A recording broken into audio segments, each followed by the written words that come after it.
कालकपुर गांव के जंगल में बबलू टैक्सी चलाता था। उसकी पत्नी पीलू घर का काम करती थी। पीलू और बबलू भगवान विष्णु के भक्त थे।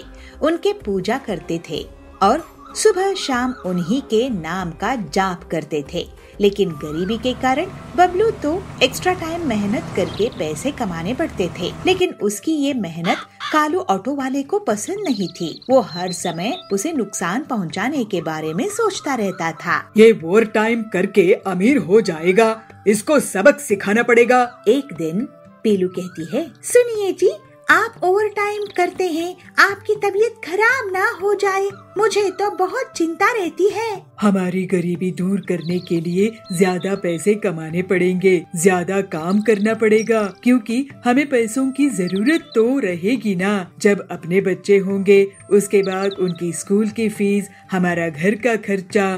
थोड़े दिनों की बात है, भगवान विष्णु सब ठीक कर देंगे। आप सही कह रहे हैं जी, भगवान श्री विष्णु जी ही हमें संभाल कर रखे हैं। हमें तो उनका नाम जपते रहना चाहिए। ऐसे ही कुछ दिन और बीत जाते हैं। बबलू मेहनत करता था तो उसको ज्यादा लोग जानने लगे थे। ओवर टाइम में भी मुनाफा होने लगा। कालू इसे बहुत गुस्से में आ जाता है। इसको मज़ा चकाना ही होगा, बहुत कमा रहा है ये आजकल। ऐसा सोचकर उस रात को बबलू के सो जाने के बाद उसके घर में जाता है और उसकी टैक्सी को चुरा कर भाग जाता है। अगली सुबह बबलू पीलू के साथ घर के बाहर आता है तो उसकी टैक्सी नहीं दिखती है। पीलू दुखी होकर रोने लगती है। हे भगवान, ये क्या हो गया? हम गरीब लोगों के साथ ऐसा नहीं होना चाहिए था। अब हम अपने घर का खर्चा कैसे चलाएंगे? बैंक से लिया हुआ टैक्सी लोन भी चुकाना बाकी है। हमें अब कुछ और रास्ता तलाशना होगा। सब श्री विष्णु जी की लीला है, उनकी जैसी मर्जी। हमें अपनी भक्ति में जरा सी भी कमी नहीं करनी चाहिए। आप ठीक कह रहे हैं जी, हमें भगवान की कृपा पर शक नहीं करनी चाहिए। उसके बाद पीलू और बबलू मजदूरी करने लगते हैं। कालू ये देखकर बहुत खुश हो जाता है और कर दिन रात मेहनत। बबलू मुश्किल से मकान मालिक को किराया देता है, बैंक वालों का लोन चुकाता है। ऐसे ही ज्यादा मेहनत करने से दोनों पति पत्नी बहुत बीमार पड़ जाते हैं। हे श्री विष्णु, अब हम आपकी सेवा कैसे करेंगे? हमें माफ कर दीजिए भगवान। तभी वहाँ भगवान श्री विष्णु प्रकट होते हैं। मेरे प्यारे भक्तों, तुम दुखी मत हो, तुम्हें बिना स्वार्थ के मेरी भक्ति की है। तुम्हारे दुख तकलीफ को मैं अब खत्म कर दूंगा। तुम दोनों हमेशा सुखी रहोगे। तुम्हारी परीक्षा अब खत्म होती है। मैं तुम्हारे दोस्त हरिया के जरिए तुम्हें मदद भेज रहा हूँ। ऐसे कहकर भगवान अंतर ध्यान हो जाते हैं। श्री विष्णु भगवान जी की जय हो। अगले दिन बबलू का दोस्त हरिया उसे अपने गैरेज में बुलाता है। बबलू, पीलू भाभी, मेरे पास पुरानी टैक्सी है। मैं अभी एक नई तकनीक सीख के आया हूँ। जैसे पुरानी गाड़ियों को जोड़कर उन्हें काम में लाया जा सकता है। मैं डबल टैक्सी तैयार कर दूंगा। हरिया भाई, मैं तुम्हें पैसा कैसे दे सकूंगा? मैंने पैसे कहाँ मांगे बबलू भाई, तुम टैक्सी चलाओ और जब करोड़पति बन जाओ तो पैसे दे देना। तो पीलू बोलती है, आपका बहुत धन्यवाद भाई साहब, भगवान विष्णु आपको हमेशा खुश रखे। जी भाभी, देखो बबलू डबल टैक्सी से डबल सवारी मिलेगी, मतलब एक ही बार में डबल कमाई। अब तुम्हें डबल शिफ्ट नहीं करने की जरूरत होगी। फिर हरिया डबल टैक्सी बनाता है और बबलू टैक्सी को ले जाकर जंगल में चलाने लगता है। ये देखकर कालू दंग रह जाता है। बबलू की डबल टैक्सी में बहुत सारी सवारी बैठ जाते थे। पीलू, देखो विष्णु भगवान जी ने कैसे हमें मुसीबत से बाहर निकाल दिए हैं। जी, हमारे तो वही सहारा है। अब उनकी सेवा और अच्छे से किया करेंगे। उनकी सुख में ही हमारा सुख है। लेकिन हमारी टैक्सी किसने चुराई होगी? मैंने चुराई थी टैक्सी। अब मैं तुम्हारी डबल टैक्सी में आग लगा दूंगा। ऐसे कालू बोलता है। लेकिन कालू जैसे ही आगे बढ़ता है, भगवान विष्णु का गधा उसे जोर से मारता है और वो बहुत दूर फेंका जाता है। जय भगवान विष्णु जी की। और फिर इस तरह से बबलू अपनी मेहनत से ज्यादा पैसे कमाने लगता है। उसके घर की गरीबी हमेशा के लिए दूर हो जाती है। थोड़े ही दिनों में उन्हें एक बेटा होता है जिसका वो लोग बहुत अच्छे से ख्याल रखते हैं। अब सब खुशी खुशी रहने लगते हैं।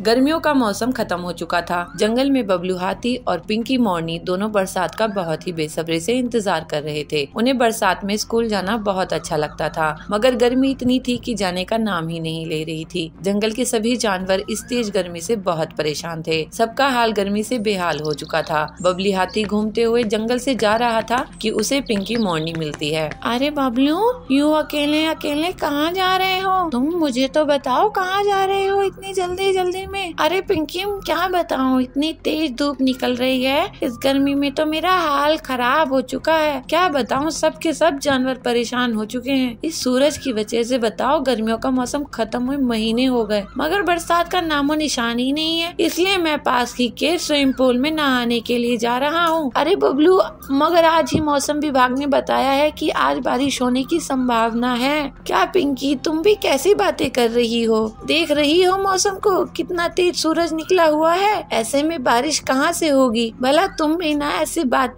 ऐसी बातें नहीं करनी चाहिए। देखते ही देखते अचानक से आसमान में काले बादल छट जाते हैं और सूरज बादलों के पीछे छुप जाता है। बारिश होने लगती है। यह देखकर बबलू हाथी और पिंकी मोर दोनों नाचने लगते हैं। देखा ना बबलू, मैंने तुमसे कहा था ना, आज बारिश जरूर होगी। ये ओए, नाचो खुशी से, बारिश आ गई। अब स्कूल जाने में बहुत मजा आएगा। चलो बबलू, सभी दोस्तों के साथ चलकर मस्ती करते हैं बारिश में। हाँ ठीक है पिंकी, चलो। दोनों भागते हुए अपने दोस्तों के पास जाते हैं और उनके साथ पूरे जंगल में नाचते हैं और धूम मचाते हैं। सभी जानवर बहुत खुश थे कि बारिश हो रही है। सभी जानवर भी उन्हीं के साथ झूमने लगे और नाचने गाने लगे। अगले दिन से सभी बच्चे स्कूल जाते समय अपने अपने साथ छाता लेकर जाने लगे। पिंकी, देखो मेरा छाता कितना अच्छा है ना, इसमें कितने सारे रंग हैं और इस बारिश में कितना अच्छा लग रहा है। पता है पिंकी, ये छाता मेरे मामा लाए थे लंदन से मेरे लिए। हाँ बबलू, ये सच में तो बहुत अच्छा छाता है। तुम्हारे मामा ने सच में तुम्हें बहुत अच्छा गिफ्ट दिया है। सभी बच्चे एक दूसरे के छाते की तारीफ करने लगते हैं और नाचते गाते हुए स्कूल जाते और स्कूल से आते दिन बहुत ही मस्ती से बीत रहे थे। मोर, हाथी, भालू, लोमड़ी सभी बच्चे नाचते हुए स्कूल जाते। बबलू जब अपने घर जाता है तो उसकी माँ उससे कहती है, बेटा बबलू, तुम्हें बारिश में ऐसे नहीं घूमना चाहिए, ऐसे मस्ती नहीं करनी चाहिए, वरना तुम बीमार हो जाओगे और फिर डॉक्टर तुम्हें इंजेक्शन लगाएंगे। पर माँ, मुझे बारिश में मस्ती करना अच्छा लगता है। मेरे सभी दोस्त भी तो कितनी मस्ती करते हैं। अच्छा ठीक है बेटा, मगर ज्यादा देर पानी में मत खेला करो और गंदे पानी में तो भूलकर भी नहीं खेलना। मगर वह छाते को बारिश में बंद करके बारिश में भीगते हुए घर आता है। आज उसने देखा कि एक बूढ़ी लोमड़ी बारिश में भीग रही थी। दोस्तों, वह अम्मा बारिश में भीग रही हैं क्योंकि उनके पास छाता नहीं है और हम सभी छाता होते हुए भी जानबूझकर भीग रहे हैं। हमें उनकी मदद करनी चाहिए। चलो उनकी मदद करते हैं। बबलू हाथी बूढ़ी लोमड़ी के पास जाता है और उसे अपना छाता दे देता है। अम्मा, ये छाता आप रख लो, आप भीग रहे हो। आप अगर बारिश में ऐसे ही भीगते रहे तो बीमार पड़ जाओगे। पर बच्चे, तुम अगर ये छाता मुझे दे दोगे तो तुम क्या लेकर जाओगे? तुम भी तो बीमार पड़ सकते हो ना। नहीं अम्मा, मुझे कुछ नहीं होगा, मेरी इम्यूनिटी बहुत स्ट्रॉन्ग है, मुझसे ज्यादा इसकी जरूरत आपको है। तुम बहुत प्यारे बच्चे हो, भगवान तुम्हें लंबी उम्र दे। बबलू उसे अपना प्यारा छाता दे देता है और फिर से नाचते गाते हुए अपने घर आ जाता है और अपनी मम्मी को पूरी बात बताता है। उसकी मम्मी को भी यह सुनकर बहुत खुशी होती है। जी बबली बहन, आपकी ऐसी हेयर कट करूंगी कि सब आप ही को देखते रहेंगे। पीलू बबली का हेयर कट करने लगती है, लेकिन बबली अपने हेयर कट से बिल्कुल भी खुश नहीं होती है। अरे ये क्या कर दिया पीलू, मैं कितनी बदसूरत लग रही हूँ। ऐसे तो मेरा सब मजाक उड़ाएंगे, मैं तुम्हें इसकी पेमेंट नहीं करूँगी। बंसीपुर नाम के छोटे से नगर में एक गरीब चिड़िया पीलू हेयर ड्रेसिंग का काम करती थी। वो अपने ही घर पे दुकान चलाती थी, वही काम करती थी और वही रहती थी। पीलू अपनी कमाई बढ़ाने के लिए अपनी दुकान घर के सामने एक बोर्ड लगाई कि उसके यहाँ 24 घंटे सर्विस मिलती है। ऐसे ही एक दिन बबली पीलू के यहाँ हेयर ड्रेसिंग के लिए आई। पीलू, मुझे बढ़िया सा हेयर कट करके देना, मुझे किटी पार्टी में जाना है। जी बबली बहन, आपकी ऐसी हेयर कट करूंगी कि सब आप ही को देखते रहेंगे। पीलू बबली का हेयर कट करने लगती है, लेकिन बबली अपने हेयर कट से बिल्कुल भी खुश नहीं होती है। अरे ये क्या कर दिया पीलू, मैं कितनी बदसूरत लग रही हूँ। ऐसे तो मेरा सब मजाक उड़ाएंगे, मैं तुम्हें इसकी पेमेंट नहीं करूँगी। पीलू बहुत दुखी होती है और रोने लगती है। बबली वहाँ से चली जाती है, लेकिन जब बबली अपनी किटी पार्टी में पहुँचती है तो उसकी सहेलियाँ उसकी बहुत तारीफ करती है। वाह बबली, तुम्हारी हेयर स्टाइल तो बिल्कुल हीरोइन जैसी है, कहाँ से करवाई हो? ऐसे पिंकी कहती है। हाँ, ऐसी हेयर स्टाइल तो हम मैगजीन में देखते हैं। क्या तुम लोग सच में मेरी हेयर स्टाइल से खुश हो? बबली को विश्वास नहीं हो रहा था कि उसकी हेयर स्टाइल सबको पसंद आ रही थी। बबली को उसके घर में उसके पति से भी बहुत तारीफ मिलती है, लेकिन फिर भी वो पीलू को पैसे नहीं देती। बबली जी, आपकी सहेलियाँ और आपके पति को आपकी हेयर स्टाइल बहुत पसंद आई है, तो आप मुझे पेमेंट क्यों नहीं देती है? मैं बहुत गरीब हूँ, मुझे पैसे दीजिए ना, मैं अपनी मेहनत का पैसा मांग रही हूँ। मैं तुम्हें और कस्टमर्स दिला दूंगी पीलू। ऐसे ही एक दिन हरी तोती पीलू के यहाँ पहुँचती है। पीलू, मुझे बबली आंटी ने तुम्हारे यहाँ भेजी है। मुझे देखने के लिए लड़के वाले आने वाले हैं। अगर लड़के को मेरी हेयर स्टाइल पसंद आ गई तो मैं तुम्हें पैसे दूंगी, नहीं तो मैं तुम्हें पैसे नहीं दूंगी। पीलू फिर दुखी मन से उसकी हेयर कट करती है और हरी तोती वहाँ से चली जाती है। पीलू मन में ही कहती है, ऐसे कैसे चलेगा, कोई मुझे पैसे ही नहीं दे रहा है। हरी तोती को देखने के लिए लड़के वाले आते हैं। आपकी हेयर स्टाइल बहुत अच्छी है, लगता है किसी प्रीमियम ब्यूटी पार्लर में गई थी। ऐसे लड़का कहता है। ये सुनकर हरी बहुत खुश होती है और वो बाद में पीलू के पास जाती है। पीलू जी, मेरी हेयर स्टाइल मेरे होने वाले पति को बहुत पसंद आई, इसलिए मैं इसकी पेमेंट करने आई थी। आपको बहुत बधाई हरी, और धन्यवाद कि आप मुझे पैसे देने के लिए आई हैं। ऐसे ही कुछ दिन बीत जाते हैं। पीलू सोच में रहती है, पता नहीं कितने दिन और गुजारने पड़ेंगे मेरे सैलून को जमाने में। जो भी आती है मेरी तारीफ करती है, लेकिन पूरे पैसे नहीं देती है। फिर एक रात एक हीरोइन उस जंगल से गुजर रही थी, तभी उसकी कार खराब हो जाती है।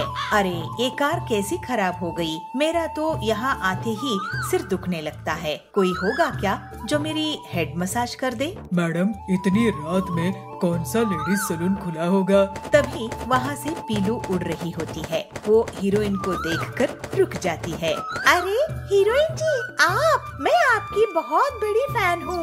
मेरा ब्यूटी पार्लर है, आप मेरे यहाँ चलिए। फिर हीरोइन पीलू के पार्लर में चली जाती है और उससे हेड मसाज करवाती है। पीलू की हेड मसाज से उसे गहरी नींद लग जाती है और वो सुबह उठती है। अरे ये क्या, मैं यहाँ ही सो गई थी। पीलू, लगता है तुम कमाल की ब्यूटिशियन हो। अच्छा सुनो, मैं शूटिंग के लिए लेट हो रही हूँ, मुझे हेयर ड्रेसिंग करके शूट में जाना था, लेकिन लगता है मुझे बिना उसके ही जाना होगा। नहीं मैडम, आप मेरे यहाँ हैं, आप बिना हेयर स्टाइलिंग के कैसे जा सकती है? फिर पीलू हीरोइन के बहुत खूबसूरत हेयर स्टाइलिंग कर देती है। हीरोइन को वो बहुत पसंद आती है और पूरे जंगल में ये बात फैल जाती है कि पीलू के यहाँ हीरोइन ने हेयर स्टाइलिंग करवाई थी। पीलू, तुमको इस पार्लर से कितनी कमाई हो जाती है?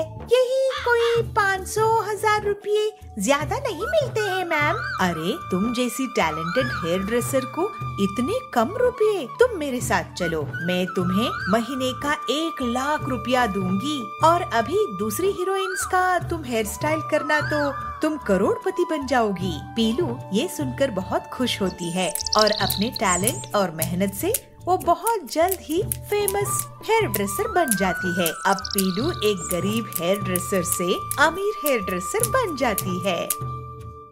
सुंदरपुर नाम का एक राज्य था। उस राज्य में एक दिन एक मुसाफिर आता है जो साधु जैसे पहनावा पहना था। वह शहर के बाहर एक बरगद के पेड़ के नीचे ध्यान के लिए बैठ जाता है। कई दिनों तक वह साधु वहाँ पे बिना कुछ खाए पिए ध्यानस्थ होकर बैठा था। उस राज्य के लोगों को यह लगने लगा कि यह बाबा सच में कोई महान संत है, तो सारे उनके दर्शन के लिए आने लगे। जब यह खबर सुंदरपुर की राजा तक पहुँचती है तो वो खुद भी बाबा के दर्शन के लिए आ जाता है। जैसे जैसे समय बीतता गया तो राजा का वह संत पर विश्वास भी बढ़ने लगा। तो वह संत से राजा अपने छोटी बड़ी सारी समस्याएं, सारी बातें बांटने लगा और उनकी सलाह लेने लगा और उनके रहने के लिए एक अच्छा सा कुटीर भी बनाया और 2-3 सेवक को भी लगा दिया। राजा का कोई बेटा नहीं था, मगर राजा को एक बेटी थी और राजकुमारी बहुत सुंदर थी। राजकुमारी जैसी सुंदर आसपास की कोई राज्य में नहीं थी। सुंदरपुर के राजा ने अपनी बेटी की विवाह बहुत छोटी उम्र में ही बगल वाली राज्य की राजकुमार से निश्चय कर दिया था। महल के सारे लोगों को बात करते हुए सुनकर राजकुमारी भी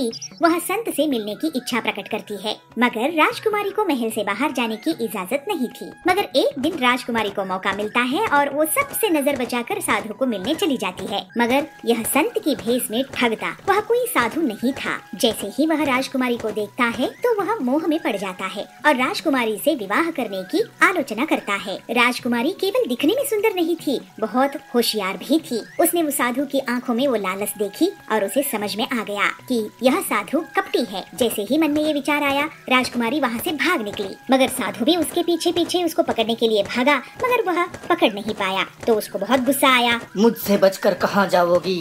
देखो तुम्हारा हश्र मैं क्या करता हूँ। अरे ये तो साधु नहीं है, ये तो कोई कपटी है, इससे तो बचकर मुझे महल पहुँचना ही है। राजकुमारी सोचती ही रही, मगर साधु ने अपने हाथ में जो त्रिशूल था उसको जोर से राजकुमारी की ओर फेंक देता है और राजकुमारी के पैर में वो लग जाता है। अरे मेरे पैर में ये लग गया, मैं कैसे भागूं? मगर राजकुमारी दर्द को सहन करने की शक्ति भी रखती थी, वह बहुत हिम्मतवर थी। तो उसने उस त्रिशूल निकाल फेंका और जैसे तैसे करके महल पहुंच गई। अरे इसको तो किसी और को नजर नहीं आना चाहिए, इस घाव को मैं खुद मरहम पट्टी करूंगी। ऐसे कहते हुए अपने घाव पे मरहम पट्टी करती है और घबराहट से राजकुमारी रोने लगती है। दूसरे दिन राजा साधु के पास पहुंचता है तो साधु सीधे मुंह बात भी नहीं करते। तो राजा दुखी होता है और पूछता है, क्या बात है गुरुजी? मुझसे कोई भूल हो गई? आप मुझसे बात क्यों नहीं कर रहे हैं? राजन, मैं जो कहूँगा वो शायद तुम्हें अच्छा नहीं लगेगा। कैसी बात कर रहे हैं गुरुजी?